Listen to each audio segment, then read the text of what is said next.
je pense, si t'es seul, et l'agriculture en général, hein, pas que la vigne, mais c'est des métiers où on a vite fait de se retrouver un petit peu isolé et seul. Et si on discute pas de ce qu'on fait avec des gens qui font ce qu'on fait, je pense que c'est vite compliqué.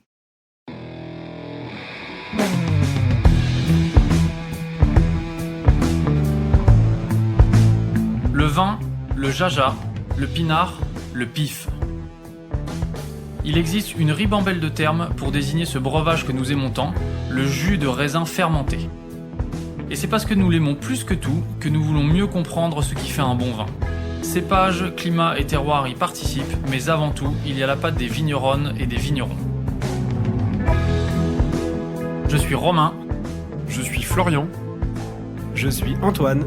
Nous sommes 3 copains et nous vous emmenons à la rencontre de ces hommes et de ces femmes dans leur domaine pour les interroger sur la magie de leur métier et leur vie au milieu des raisins, des vignes et des barriques.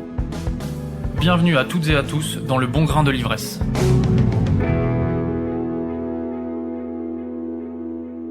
Aux confins du Mâconnais, du côté de Chissay, se trouve le domaine La Vigne Mouton. Ce curieux nom n'a rien à voir avec l'éventuelle présence d'ovidés, mais avec le nom d'une parcelle en appellation Macombray, dont s'occupe Margot Calan et son compagnon Valentin Richoux. C'est avec Margot que j'ai eu le plaisir de discuter à l'occasion du salon annuel de l'AVBS. AVBS pour Artisans Vignerons de Bourgogne du Sud. Margot est la présidente de cette association qui fédère, comme son nom l'indique, des artisans vignerons tous plus excitants les uns que les autres. C'était donc une évidence pour le bon grain de l'ivresse de s'intéresser à ce groupe avec sa présidente et d'examiner le travail de Margot en tant que néo-vigneronne. Bonjour Margot Calan. Salut. Je suis à Urigny aujourd'hui avec toi. Merci beaucoup de m'accueillir. On est dans le parc du château, qui est un petit peu plus loin derrière nous. Là, magnifique château à l'architecture assez originale quand même. Et on est là parce qu'il y a un très beau salon qui se déroule depuis samedi dernier. On est lundi. Aujourd'hui, c'est le jour des pros. Il y a eu 2 jours pour les particuliers. Exactement. Je voudrais qu'on parle de ça. Je voudrais qu'on parle de ton domaine également, la vigne Mouton. Ouais. Mais avant toute chose, est-ce que tu peux commencer par te présenter, s'il te plaît ? Oui. Alors donc moi c'est Margot, je suis vigneronne du coup dans le nord-ouest mâconnais avec mon conjoint Valentin. Donc sur l'appellation Macombray, on a 7 hectares. Donc c'est un domaine en bio et biodynamique qu'on a repris il y a 5 ans. Et puis voilà, donc 7 hectares avec principalement du chardonnay, de la ligotée, du gamay et du pinot. On parlera de ton domaine dans une seconde partie. Je voudrais qu'on démarre par ce qui nous réunit aujourd'hui, à savoir le salon des artisans vignerons de Bourgogne Sud. Voilà, avec un mot très important là-dedans qui nous tient à cœur au bon grain de l'ivresse, le mot artisan. Oui. Est-ce que tu peux nous expliquer déjà pourquoi ce mot-là il est important pour vous ? Oui. Alors déjà, du coup, l'association, donc c'est une association, les artisans vignerons de Bourgogne du Sud. C'est une association qui existe depuis 20 ans maintenant. Et donc à la base, c'était un groupe de vignerons du Mâconnais, en gros un groupe de 10 vignerons à la base qui se sont réunis ensemble parce qu'ils estimaient qu'ils avaient vraiment un travail artisanal dans leur métier de vigneron, avec des surfaces assez petites, et puis vraiment qui maîtrisaient toute la chaîne de production, de la vigne à la cave, à la commercialisation. Dans un contexte où peut-être il y a 20 ans où le Mâconnais était surtout connu plutôt pour le travail des caves coopératives en fait. Et donc eux, il y avait déjà vraiment le souci de la notion de terroir, du travail du sol, de la vendange manuelle. Donc c'est ce qui les a réunis au départ, c'était vraiment un groupe de copains vignerons. Et ils ont créé cette association-là. On peut citer quelques noms peut-être des personnes qui ont créé cette association ? On peut citer des prénoms. Donc il y avait les Sommez Michelin, il y avait les Comte Lafont, les Merlin aussi. Jean-Philippe Brett et son frère, qu'on connaît bien dans ce podcast. Tout à fait. Les Chalands, donc Beaucoup de beau monde. Ouais, complètement. C'est quoi le but de cette association ? Alors déjà, donc au départ, c'était ce premier but-là, se réunir pour parler de leur pratique et aller toujours dans ce sens, vraiment, et pour la conservation de cette idée d'artisanat du métier. Et aujourd'hui, vraiment le but de l'association, donc aujourd'hui on est quand même 28 domaines, donc c'est de se réunir, d'être un groupe vraiment ensemble et de pas être chacun déjà dans son coin dans le métier qu'on fait, parce qu'on est tous confrontés finalement, on se rend compte aux mêmes problématiques. Même si chacun à sa manière a des pratiques différentes, c'est ce qui fait aussi l'hétérogénéité du groupe, et c'est ce qui est intéressant, c'est que on fait tous le même métier sur des appellations pour pour certains domaines les mêmes appellations, mais on a tous des vins finalement différents. Donc on se réunit plusieurs fois dans l'année déjà pour juste des discussions sur une thématique qu'on a décidée où on estime que là on a une problématique qu'on rencontre tous. Ça peut être sur comment trouver de la main d'œuvre, ça peut être sur des choix de bouchons, différents bouchonniers, ça peut être en général en fin de saison. On se réunit pour faire un bilan de campagne en gros sur l'été, comment s'est déroulée la saison par rapport au traitement, comment chacun a piloté en gros à la vigne. Donc ça peut être plein de choses comme ça. On fait aussi des formations avec des intervenants extérieurs tous les ans sur la taille avec François Dalle par exemple de la Sicavac qui vient pour former un petit peu là-dessus sur des engrais verts. Donc c'est toujours dans un but aussi de recherche, de développement de notre métier, de s'améliorer dans le contexte actuel qui est de plus en plus compliqué aussi. Et puis on fait ce salon donc, qui nous réunit tous les ans. Là c'est la 19e édition. 20 ans d'association, mais il y a eu le Covid, donc il a fait une année de pause. La grosse fête, c'est l'année prochaine. La grosse fête, c'est ça. On réfléchit à tout ça, ça va se réfléchir dans l'année, mais à marquer le coup pour les 20 ans, ouais. C'est vrai que ça serait quand même cool. Tu parlais des réunions où vous faites le bilan de la saison. Vous avez déjà fait le bilan de 2024 ? Pas encore, ça sera en même temps que le bilan du salon. Pour l'instant, on en a déjà discuté un peu tous ensemble. C'est vrai que c'était une année très compliquée globalement par rapport à la pluviométrie, l'humidité de l'été. Pour beaucoup, il y a eu grosse perte due au mildiou. Après, on voit déjà de l'hétérogénéité là, dans les résultats selon comment chacun a piloté un peu sa saison. Mais on se rend compte que nous, par exemple, de notre côté, on a tout un coteau qui est exposé plein ouest. Du coup, on a le soleil tard le matin, il y a beaucoup d'humidité, on a des argiles. Donc, c'était compliqué de tenir le mildiou. Il y a des vignerons qui ont des parcelles vraiment différentes en termes d'exposition, de pente aussi. Et on voit qu'il y a des parcelles qui s'en sortent mieux selon les terroirs, vraiment à traitement équivalent. Donc c'est intéressant. Mais globalement, tout le monde a eu un peu de perte. Mais il y en a qui tirent leur épingle du jeu, plutôt grâce au terroir aussi qu'ils ont. Ouais, et par certaines pratiques également, tu penses qu'il y en a qui ont un savoir-faire peut-être un peu particulier ? Oui, la manière d'anticiper aussi dans les traitements, je pense, ceux qui arrivent vraiment à positionner le traitement, les premiers traitements au bon moment. Et puis c'est vrai qu'en bio, une année comme ça, on est tous en bio dans l'asso, donc c'est intéressant aussi d'en discuter tous ensemble parce que on a des produits, une année comme ça, vraiment c'est moins efficace. Le cuivre, pour le mildiou, c'est le seul produit qu'on peut utiliser. On remarque qu'il y en a qui s'en sortent mieux en termes de volume de bouillie à l'hectare utilisé. Ceux qui mouillent plus le feuillage ont des meilleurs résultats. Après, ceux qui sont passés un peu plus souvent aussi avec peut-être mettre moins de doses de cuivre par traitement, mais passer plus régulièrement.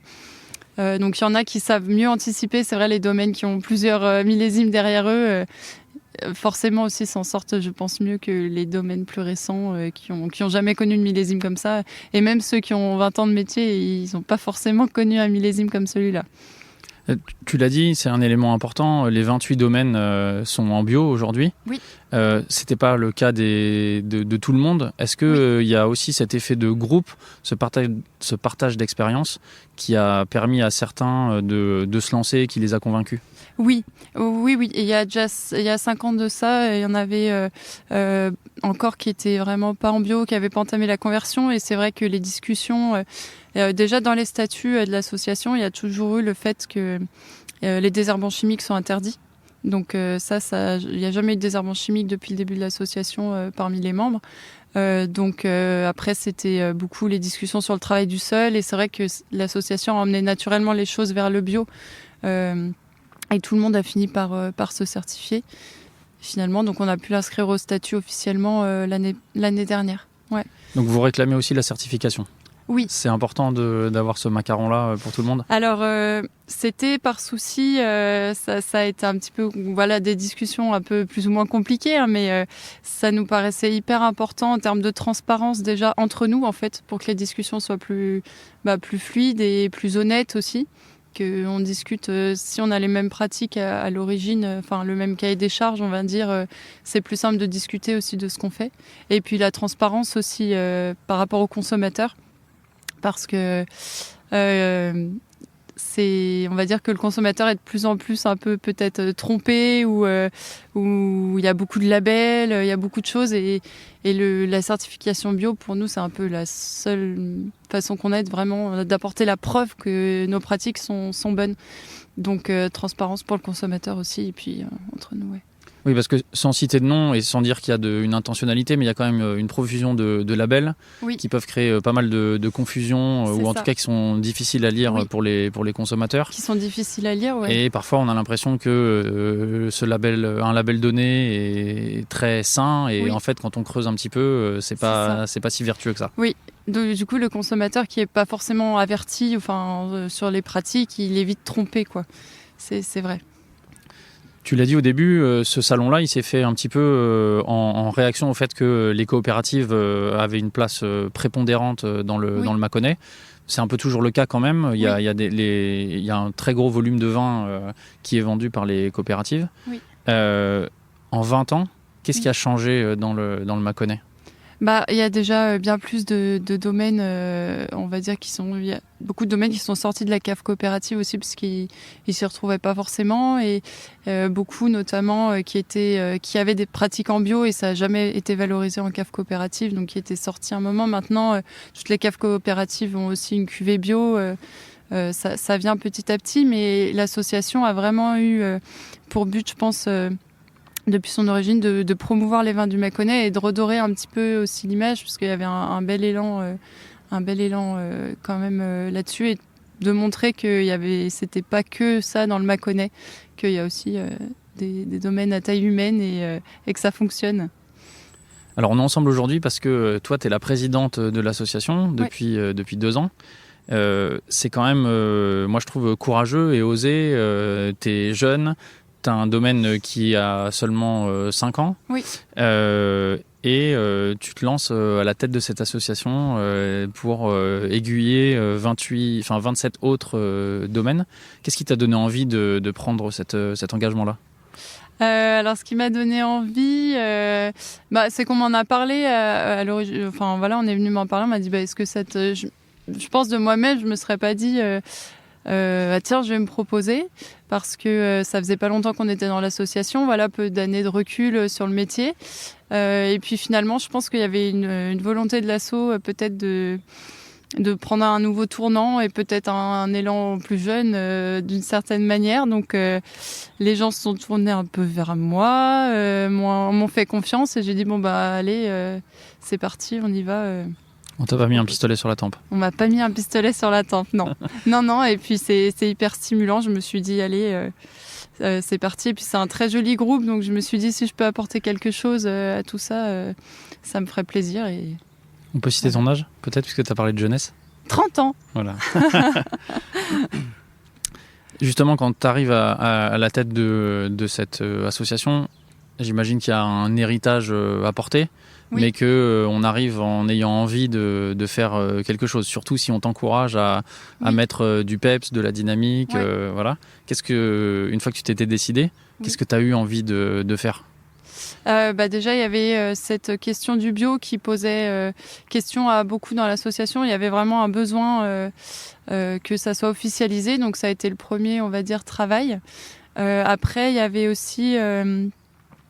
beaucoup qui se trouvaient que le salon avait une image un petit peu vieillissante peut-être et qu'il fallait rapporter un peu de peps, un peu de dynamisme. Donc c'est passé par des nouveaux stands. Là il y a les huîtres, un barista, des choses un peu plus sympas, faire une journée plus destinée aux pros. Ça a été des choses comme ça. Et puis là, on organise un petit voyage aussi où on part tous ensemble dans le Jura pour rencontrer des vignerons du coup qui travaillent sur les cépages résistants. Parce qu'on se pose beaucoup de problématiques par rapport aux problèmes climatiques Donc on cherche des solutions et voilà, à bouger un petit peu, faire bouger les choses. Les cépages résistants, là, vous y pensez sérieusement? Il y en a dans l'association qui y pensent sérieusement, il y en a pour l'instant qui ne sont pas du tout convaincus. Donc c'est pour ça va être bien de faire un travail ensemble là-dessus.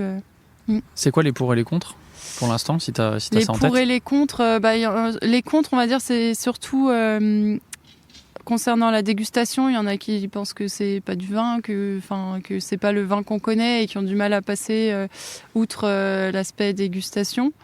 Après, les pour, c'est vraiment le fait de se dire, surtout après un millésime comme celui-là, c'est purée, si on peut ne pas traiter ou faire qu'un traitement ou si peu et faire une cuvée aussi plus accessible, parce que c'est des cépages qui nécessitent quand même moins de travail à la vigne, donc là où les vins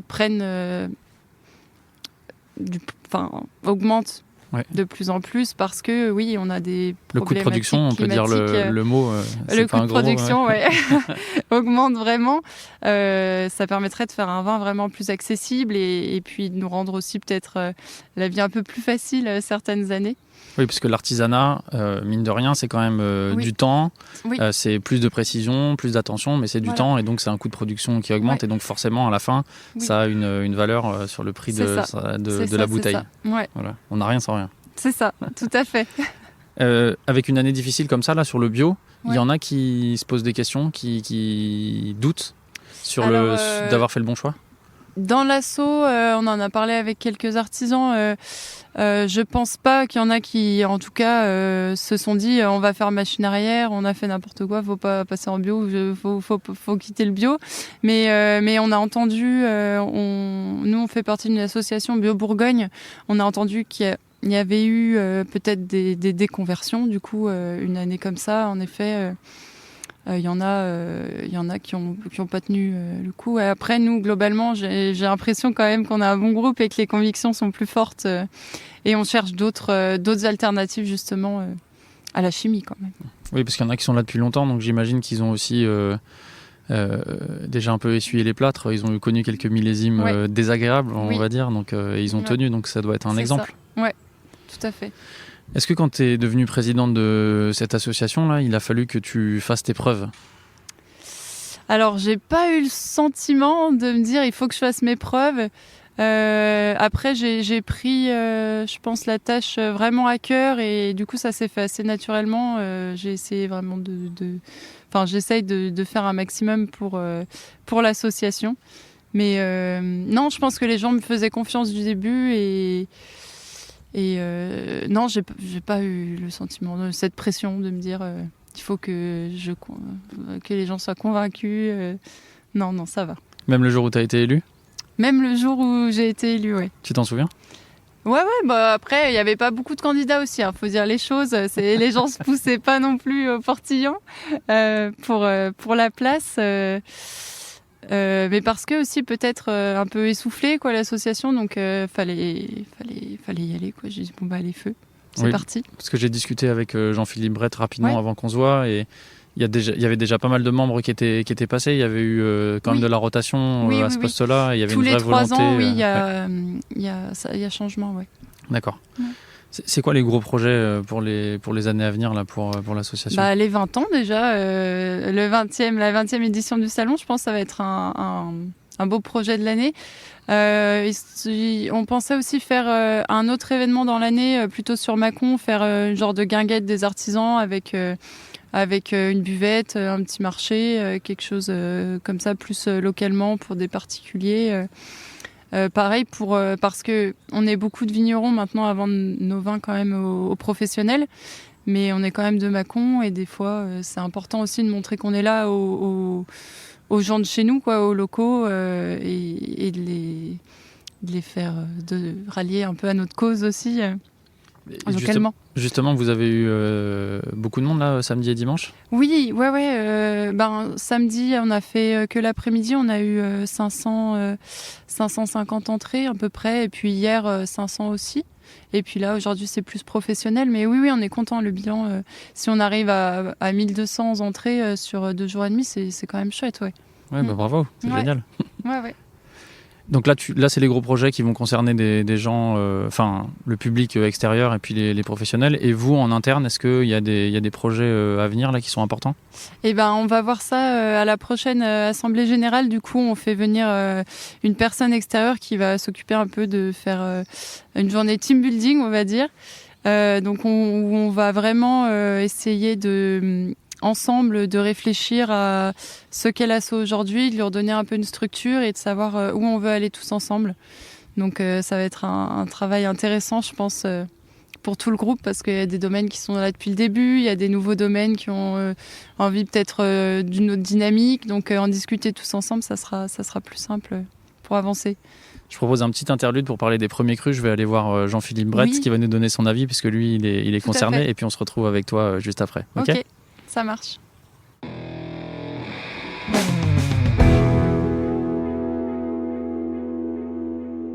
Alors me voilà à l'intérieur du château d'Urigny avec Jean-Philippe Brett pour parler de cette histoire de premier cru qui a été initiée dans la région, qui ont été validés dans la région en 2020 du côté de Pouilly-Fuissé. Jean-Philippe, qu'est-ce que ça a changé ces premiers crus pour la région ? Alors Romain, salut, bonjour, pardon. Alors déjà, il faut préciser une chose, c'est que les premiers crus aujourd'hui, ils concernent les Pouilly-Fuissé. Et que dans le même train, on a les Pouilly-Vinzel et Pouilly-Locher qui sont très très bientôt concernés par ces premiers crus. On espère que ça arrive avant la déclaration de récolte 2024, donc c'est-à-dire avant début décembre. Mais là, c'est vraiment en phase il manque un coup de tampon. Et puis les Saint-Véran aussi probablement par la suite, qui sont aussi dans cette même dynamique d'obtention de premiers crus. Alors pour répondre à ta question, je ne sais pas si on peut déjà en mesurer tout de suite déjà énormément de conséquences, mais je dirais que ce dossier-là a permis quand même de mettre en lumière que dans le Mâconnais, il y avait des terroirs qui méritaient véritablement un niveau de qualité supérieur, donc de classification, parce qu'en fait c'est un petit peu ça les premiers crus, c'est la reconnaissance de climats qui sont un peu hors normes, et donc quel que soit le vigneron d'ailleurs, c'est-à-dire que c'est vraiment lié au terroir et c'est pas lié à la personne qui l'exploite. Et c'est là où il y a peut-être aussi un gros différentiel avec le Bordelais, c'est-à-dire que Bordeaux, si on parle de classement de grands crus classés, c'est rattaché à une entité, alors que là, un premier cru bourguignon, eh bien, si je prends l'exemple, j'espère les Pouilly-Vinzel, premier cru, l'écart. Aujourd'hui, nous, on en exploite une partie, mais demain, la génération future, ce sera peut-être d'autres personnes, et ce sera complètement indépendant de la personne qui va exploiter. Donc, ce qui change, c'est qu'il y a eu quand même un effet de projecteur sur la région qu'est le Mâconnais, qui est le sud de la Bourgogne. Et c'était une façon de dire aussi, ici aussi, on fait des grands vins. Moi, ce que je trouve très positif dans cette démarche-là, c'est que ça a permis aussi à l'ensemble des vignerons de reconsidérer un petit peu quelles étaient cette notion de qualité et de grand vin. Donc, ça questionne évidemment sur la géologie, mais ça questionne aussi après sur ses pratiques culturelles. Et si je prends l'exemple des Pouilly-Fuissé, et puis donc des Pouilly-Vinzel, puisque là c'est ce qui est en train d'arriver, les désherbants sont interdits. Donc c'est quand même pas une mince affaire. Dans une région où depuis les années 70-80, les désherbants sont arrivés en masse, comme beaucoup malheureusement dans le vignoble français, eh bien cette pratique-là est interdite sur les premiers crus. Après, il y a eu un effet, je pense aussi un petit peu annonce qui fait que les prix ont quand même augmenté, très clairement. Moi, je me place en tant que consommateur aussi. Les bouteilles en Pouilly-Fuissé, aujourd'hui en tout cas en premier cru, sont quand même plus élevées que ce qui pouvait se pratiquer il y a une trentaine d'années, même une dizaine d'années, pardon. Alors en même temps, c'est à la fois cumulé avec le phénomène d'inflation générale qu'on a eu, je dirais depuis les 3 dernières années, et puis c'est cumulé avec la forte demande de vin qu'il y a pu y avoir dernièrement avec des petites récoltes en Bourgogne. Alors je trouve ça un peu difficile moi de donner un peu une analyse aujourd'hui de l'effet bénéfique.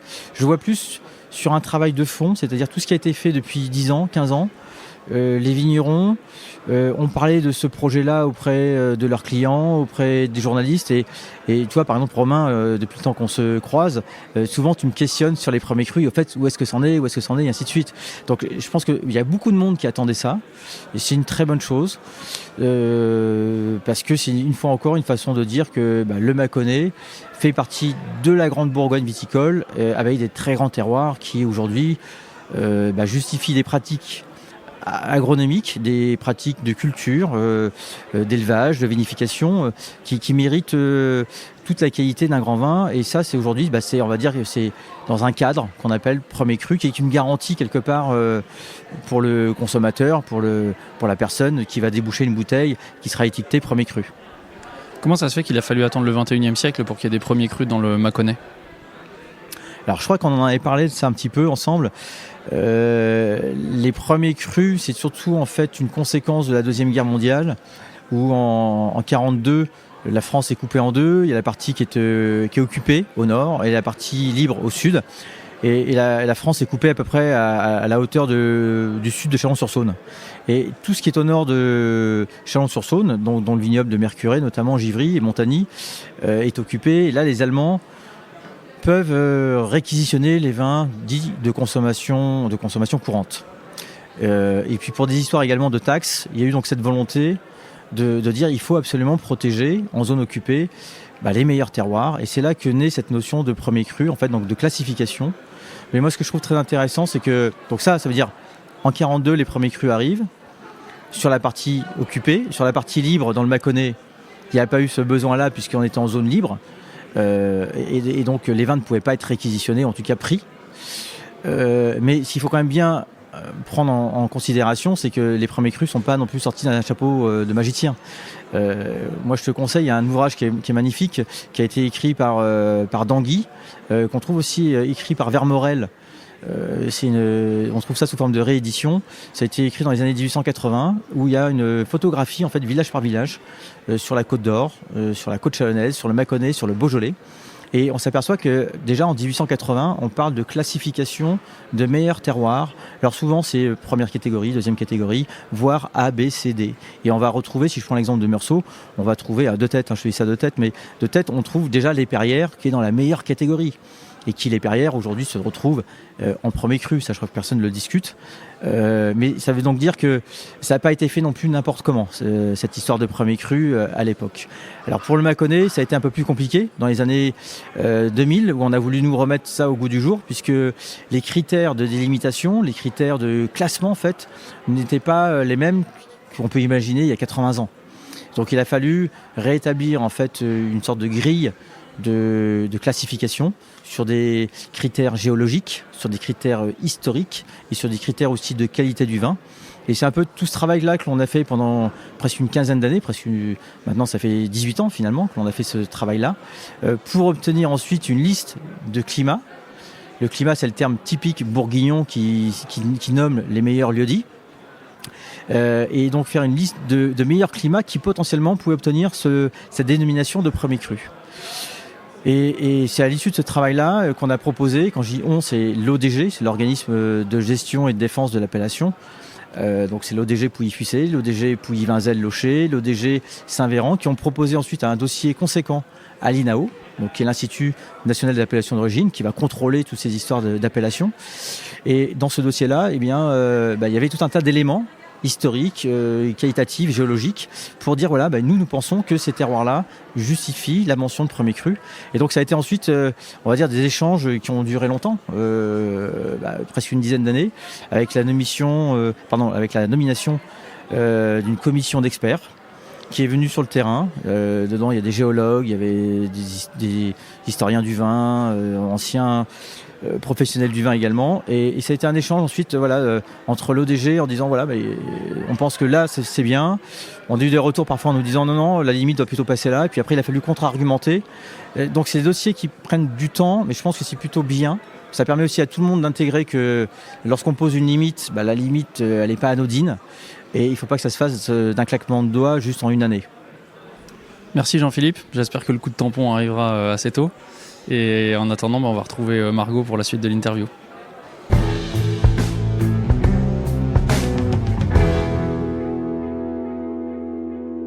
Alors parlons de toi et Oui. de Valentin maintenant. Ouais. La Vigne Mouton, c'est le nom de votre domaine. Oui. Pourquoi ça s'appelle la Vigne Mouton? Alors c'est un lieu-dit en fait. C'est une parcelle donc on a sur des granits. C'est une super belle parcelle et c'est le nom du lieu-dit de la parcelle. Et historiquement ça s'appelle la Vigne Mouton. Alors en fait, alors quand on s'est installé, on a cru que ça avait une histoire à voir avec des moutons, mais pas du tout. C'était un monsieur mouton en fait qui est à l'origine du nom du lieu. Donc c'est pour ça la Vigne Mouton. Il n'y en a pas beaucoup qui ont donné leur nom à une parcelle du cadastre quand même. Non, pense. je pense pas. Ça devait être un sacré monsieur. Alors c'est un domaine qui a 5 ans.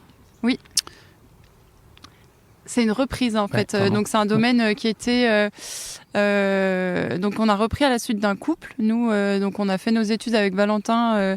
On s'est rencontrés pendant nos études de viticulture œnologie et après on a été ouvrier viticole plusieurs années et on s'est dit un jour on a envie de s'installer, de faire ça ensemble et on a rencontré donc ce couple qui voulait vendre et donc on a atterri à Bray et on est ravis. Alors je pense que Bray ça parle à pas grand monde. Oui. Malheureusement. Ouais, Est-ce que c'est tu une peux nous en petite dire un petit peu appellation, plus? Alors, il y a une appellation, Mâcon-Bray, Oui. voilà, qui existe.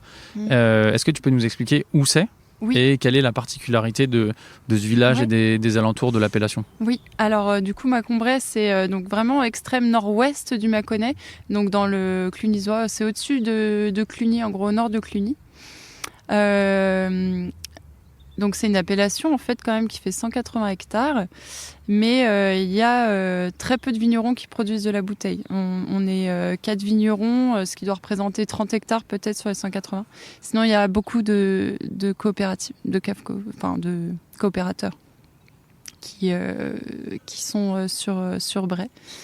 Après, donc la particularité, nous on a tout sur un même coteau qui est exposé plein ouest.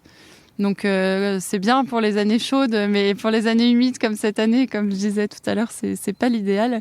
On a eu beaucoup de mildiou avec l'humidité au soleil couchant. C'est vrai que c'est pas très avantageux.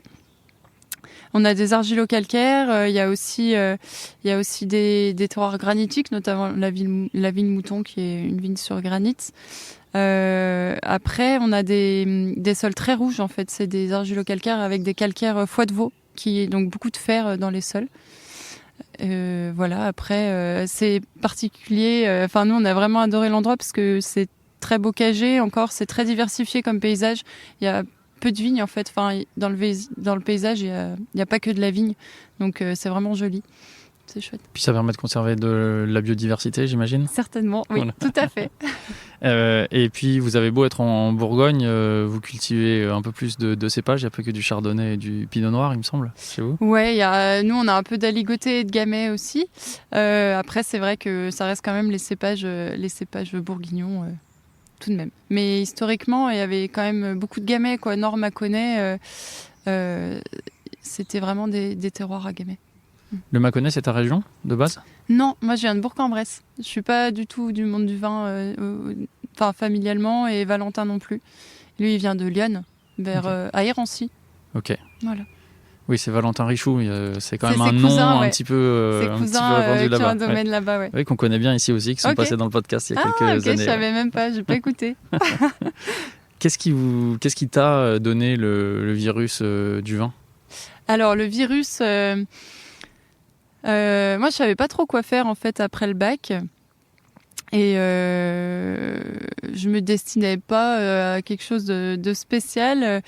Et en fait, c'est une rencontre avec un week-end dégustation dans le Beaujolais. Et il y avait un vigneron qui avait l'air assez passionné de ce qu'il faisait. Et moi, je savais pas quoi faire à cette époque. Donc, je dis, bon, bah, allez. Je me suis renseignée sur les formations qu'il y avait à faire dans le vin. Et j'ai atterri à Beaune, donc en BPREA. Et en contrat de professionnalisation, et j'étais en alternance du coup à Volnay au domaine Michel Lafarge. Donc j'ai commencé là-bas, j'y connaissais rien du tout et ça m'allait très bien. C'était un domaine donc familial, donc ça m'allait bien de me retrouver dans ce contexte en plus familial et domaine en biodynamie aussi. Donc ça a été mon premier contact avec la vigne et le vin. Et puis voilà, après j'ai pas arrêté. Je suis restée, j'ai fait un BTS VO, je suis partie un peu en Nouvelle-Zélande, et puis j'ai travaillé dans plusieurs domaines autour et toujours en biodynamie finalement. En Nouvelle-Zélande aussi? Ils étaient en bio, mais pas en biodynamie. Ouais. T'étais dans quelle région en Nouvelle-Zélande? C'était Central Otago, sud de l'île Sud, quoi. Et donc tu as travaillé des cépages un petit peu différents de ceux que C'est quand même la ici? Bourgogne de Ouais. la Nouvelle-Zélande, donc pas tant. Pas Ok. tant différent. Donc beaucoup de pinot noir, Ouais, de chardot. En quoi c'est différent, le pinot noir et le chardonnay là-bas, de ceux que tu connais ici? Alors, c'était vraiment au tout début où je commençais en fait, déjà, c'est un vignoble tout neuf, quoi. Donc, c'est vraiment plus particulier. C'est pas du tout comme la Bourgogne en termes de cultural, quoi. C'est des vignobles neufs, quoi. Nouveau monde. Donc il y a beaucoup de jeunes vignes? Oui, j'imagine. c'était des vignes plus jeunes. Ça fait quand même des grosses structures. Moi, je trouvais ils vinifient beaucoup de volume. Donc, c'est différent. C'est quand même différent. Si tu devais décrire les vins par rapport à ce que tu connais ici, parfois on entend des dégustateurs qui disent tiens, ça c'est le nouveau monde, tout de suite en mettant le nez dessus ou la bouche. Ouais. Qu'est-ce qui fait ça? Moi, je dirais l'énergie dans le vin. Alors, je sais pas, j'ai l'impression qu'il y a plus d'énergie chez nous, ou alors c'est parce que je viens d'ici et que c'est peut-être plus vibrant, j'en sais rien à l'intérieur de moi. Mais c'est peut-être ça, ouais. Et, donc première expérience chez Michel Lafarge. Oui. Donc plutôt un beau domaine de Volnay, c'est quand même une sacrée première expérience. Bah ouais, mais par hasard complet, parce que j'y connaissais tellement rien que j'ai dit mais où est-ce que je vais aller faire un stage, l'alternance. Et alors la seule référence de vin que j'avais chez mes parents quand même, il y avait un guide Parker et j'ai pris je vais prendre au pif un truc et je suis tombée sur Domaine Michel Lafarge. Et donc je suis allée là-bas frapper à la porte et donc je suis tombée sur Michel. Puis on a parlé un peu de tout, de rien, et je leur ai dit par contre, je sais même pas ce que c'est qu'un pied de vigne, enfin j'y connais rien. Et puis il me rappelait la semaine d'après pour dire qu'il me prenait en alternance. Et c'était vraiment une belle expérience, ouais. T'étais contente quand il t'a dit oui? Ouais, oh bah oui, ouais, ça m'allait très bien. Le premier contact était parfait et j'ai dit ça va être bien. Et le premier jour où t'es allé là-bas, tu t'en souviens? Le premier jour où je suis allée là-bas, ouais, un peu d'appréhension. Tu sais pas trop où t'arrives dans une équipe de bourguignons quand même. Mais ça s'est très bien passé, un bel accueil. Je regrette pas, ouais. Qu'est-ce qui t'a donné envie de rester après, de t'installer dans le Mâconnais? C'est l'opportunité qu'on a eue plutôt. Le fait que ce soit pas dans une appellation où il y ait non plus trop de vignes, c'est vrai, par rapport au paysage, c'était vraiment super. Après, on s'était donné un peu quand même le coin Bourgogne, parce que c'est des cépages qu'on connaissait. Sinon, on s'était dit aller vers le Bugey ou la Savoie, mais là, c'est vraiment l'opportunité qui a fait. C'était une belle opportunité, ouais.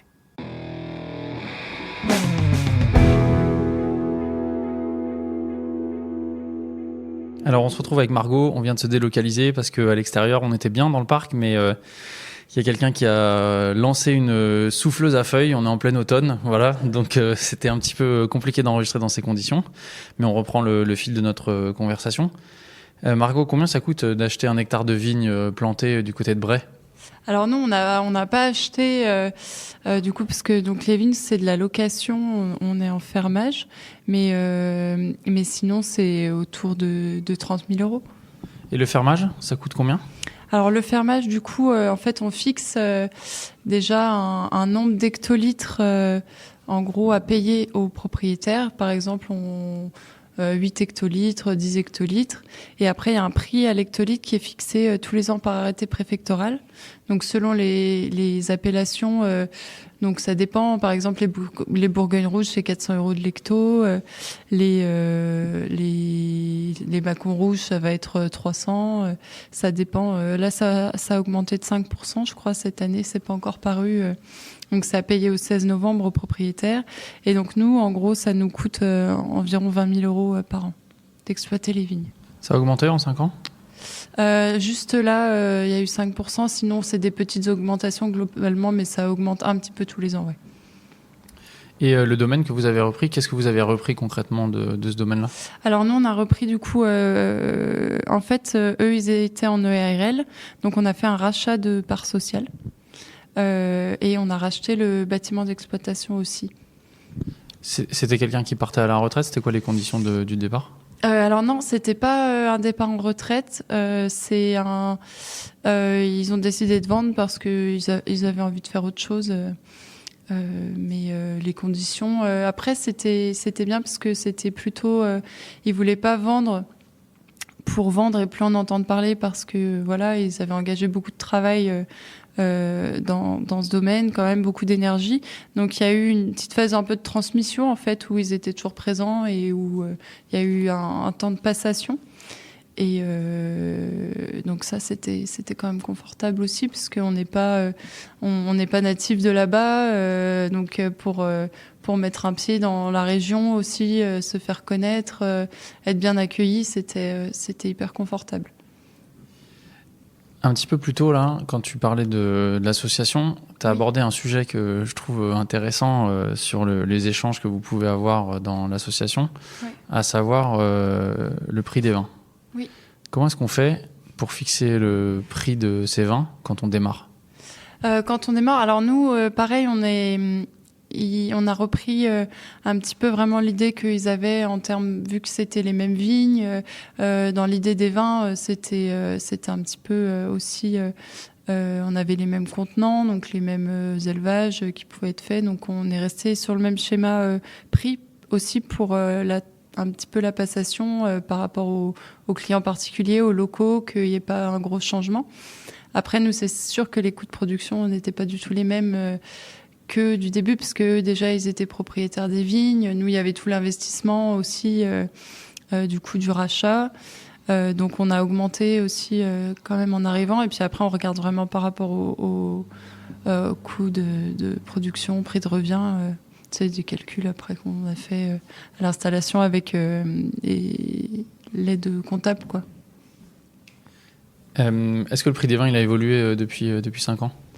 Alors quand on est arrivé, par rapport à quand on est arrivé, oui, nous ça a augmenté. Ça a augmenté. C'est quoi votre gamme tarifaire aujourd'hui? Ça va de combien à combien? Alors en prix pro hors taxe, ça va de 9 à 11 euros.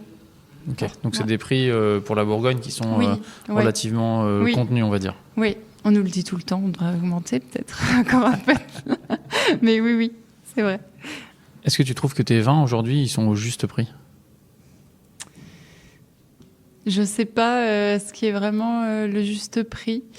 On a conscience que le contexte est aussi particulier pour les gens, le niveau de vie, les consommateurs. Donc, je pense que si on voulait, on augmenterait peut-être par rapport au fait qu'on ait là eu 2 millésimes compliqués.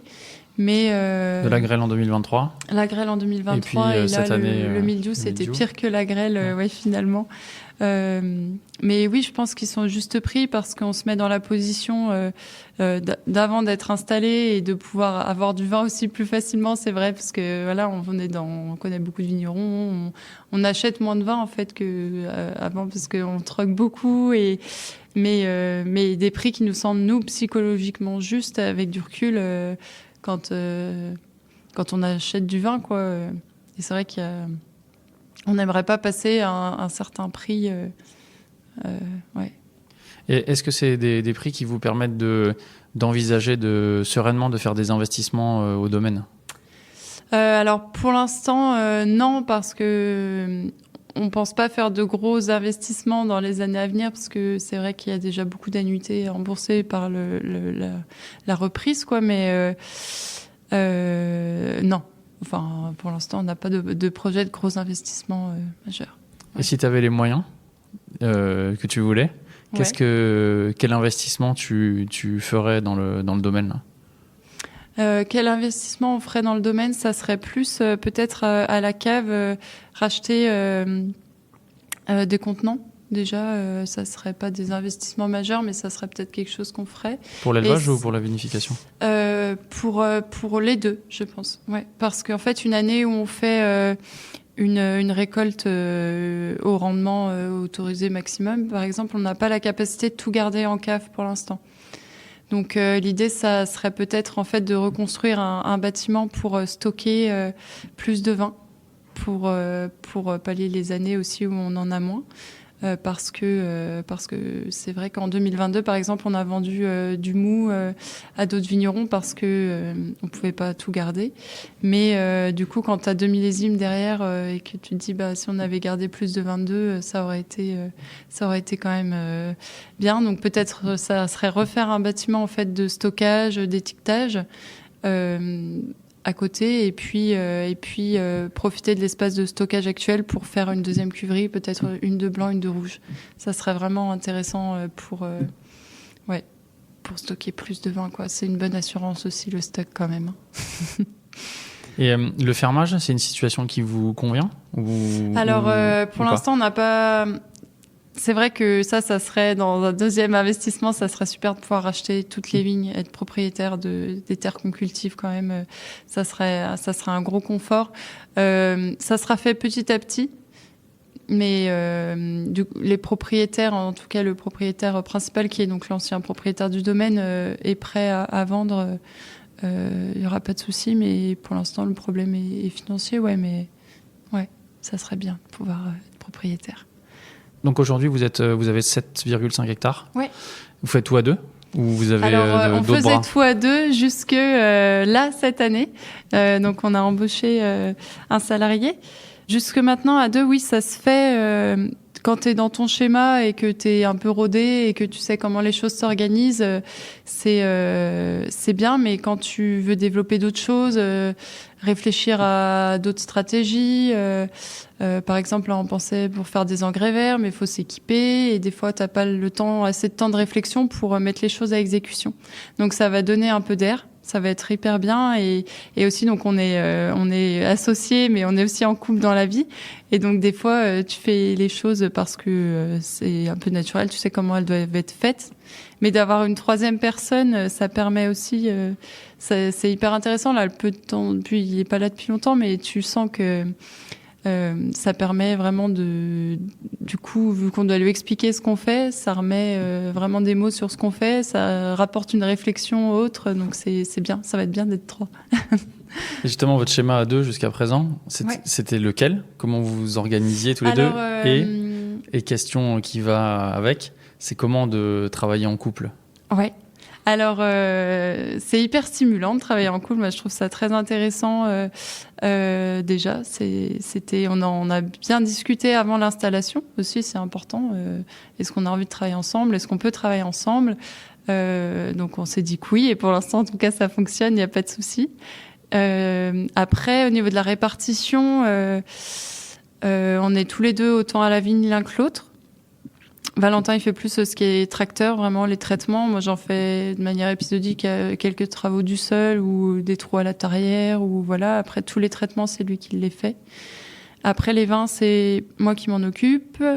Et pendant les vendanges, donc je suis à la cave et lui, il gère l'équipe. Il fait ça très bien.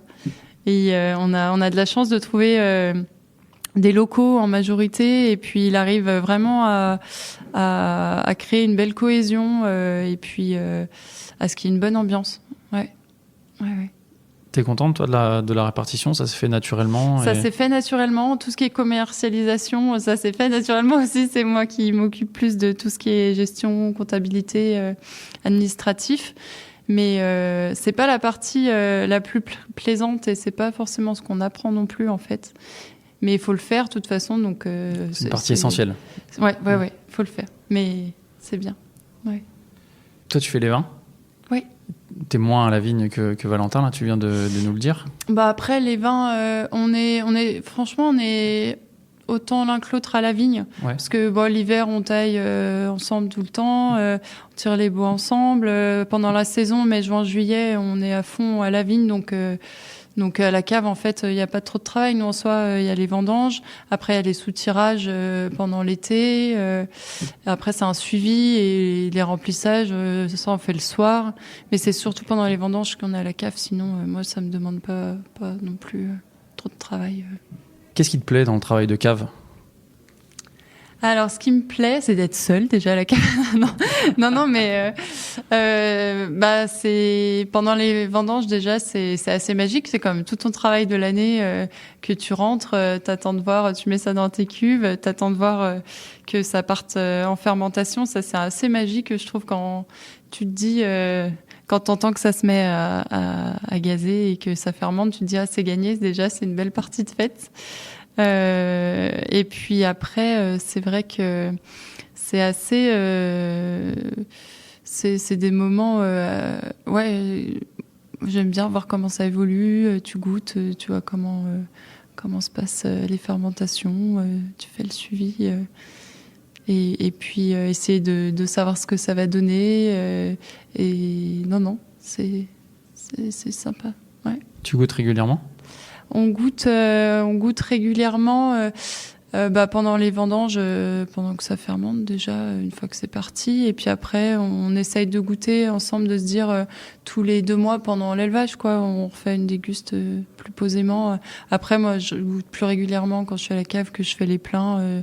Je vais regoûter un peu plus, ouais. Comment tu te sentais pour tes premières vendanges et tes premières vinifs ? Un peu stressée.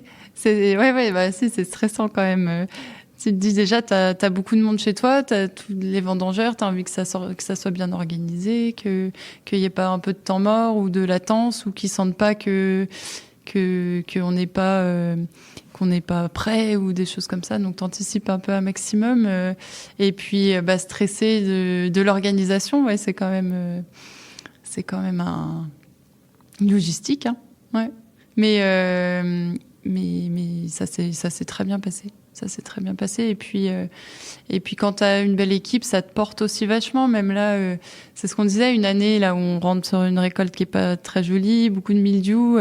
Si tu es dans ta machine à vendanger et que tu rentres ça, c'est pas le même effet que quand tu as une équipe et que tu as quand même des moments conviviaux, et ça rend la vendange plus belle, je pense. Ton premier millésime, c'est donc 2020 ? Oui. Ce qui est plutôt une année sympa pour commencer. Ouais, c'était une belle année, un beau premier pied dans le domaine, ouais. Et après 2021, c'était plus compliqué. On a eu du gel, pas mal de mildiou aussi. C'était une année fraîche. 2022, c'était une super année. Et puis 23, la grêle, ouais. Et là, la pluie, ouais, beaucoup de pluie. Quand est-ce que tu t'es sentie pleinement vigneronne ? Pleinement vigneronne. En fait, premier millésime du coup 2020, on a fait la saison avec les anciens propriétaires, donc tu te sens pas vraiment encore pleinement chez toi parce que t'as pas fait la saison tout seul. Mais c'est vraiment aux premières vendanges, je pense, 21, ouais, peut-être un an après. Et quand tu te mets à gérer la commercialisation aussi, je trouve, et recevoir des professionnels, c'est plus ça, ouais. Il y a quelque chose de magique un peu quand tu vends tes premières bouteilles ou pas ? Magique et puis un peu stressant parce que tu sais que tu vas avoir des retours un petit peu en direct, donc tu es un peu exigeant avec toi-même, je pense, et tu as besoin de retours aussi. Tu demandes si les gens sont vraiment honnêtes aussi. Alors tu fais goûter plutôt à des copains, à d'autres vignerons. Ouais. Mais les copains, ils disent qu'ils aiment bien parce que c'est des copains, c'est ça, non, qui tournent dans la tête peut-être ? Ouais, après je pense que rien que dans l'asso, je pense qu'on est assez francs justement entre nous, et ça c'est cool aussi pour ça. L'asso, tu l'as intégré tout de suite ? Alors on l'a intégré au bout d'1 an. Qu'est-ce que tu cherchais en rejoignant l'asso au bout d'1 an ?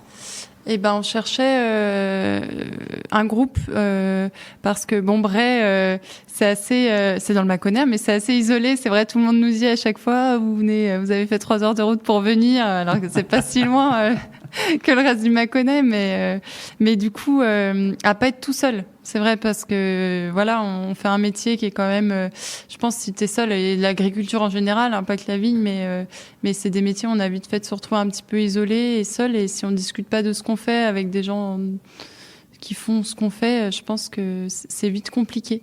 Donc une dynamique de groupe, et puis des gens avec qui discuter, et c'est hyper bien parce qu'il y en a qui ont déjà beaucoup d'expérience, il y a plein de choses qu'ils ont déjà essayé. Et toi, tu peux penser à quelque chose et ils vont te dire, ah bah non, mais ça, je l'ai déjà fait, laisse tomber, ou ah ouais, vas-y. Donc, une dynamique, ouais. Tu nous as dit qu'à Bray, il y avait 3 autres domaines artisans. Est-ce que c'est des gens qui ont la même philosophie que vous ou pas? Peter, qui est aussi dans l'asso, ouais, domaine de Thalie, c'est vraiment un super copain et qui est aussi en bio et on est bien sur la même longueur d'onde, ouais. Aujourd'hui, en tant que vigneronne, et puis avec la vigne mouton, là, de quoi t'es fière? Eh ben, je suis fière de ce qu'on a pu faire jusque-là déjà, parce que ça fait quand même pas mal de boulot, parce qu'on est arrivé, on n'avait pas d'habitation, rien que ça, c'est vrai que j'en parle pas, mais j'en ai pas parlé. Mais on a fait beaucoup de travaux d'aménagement nous-mêmes. On se serait pas imaginé, je pense, enfin avec 5 ans en arrière, avoir fait tout ce qu'on a fait en termes juste de travaux, faire des terrasses, des escaliers, de la charpente, du fermacelle, des choses comme ça, du plancher.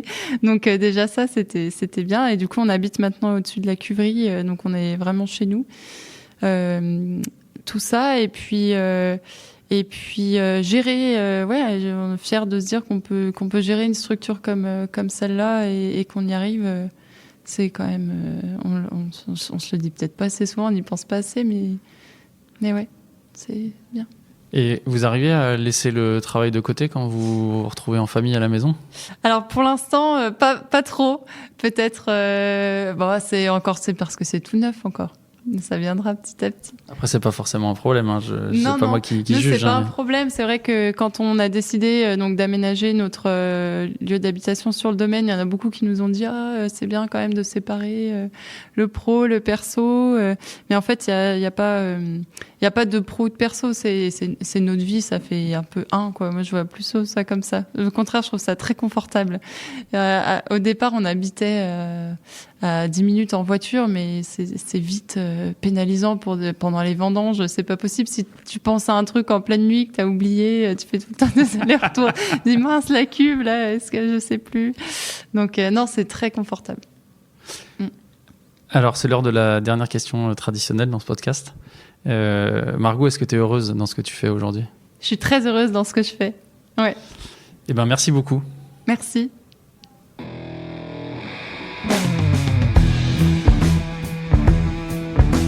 Pour celles et ceux qui souhaitent approfondir encore le sujet, je vous invite à vous rendre sur le site de l'association dont vous trouverez le lien dans la description de cet épisode.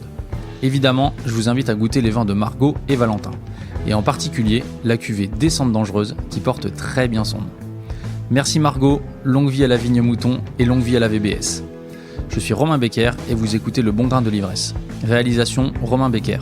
Merci à Emmanuel Nappet pour la post-production, à Emmanuel Doré pour le générique original et à Léna Mazilu pour les graphismes. On se retrouve très vite pour de nouvelles aventures viticoles. D'ici là, éclatez-vous et buvez bon!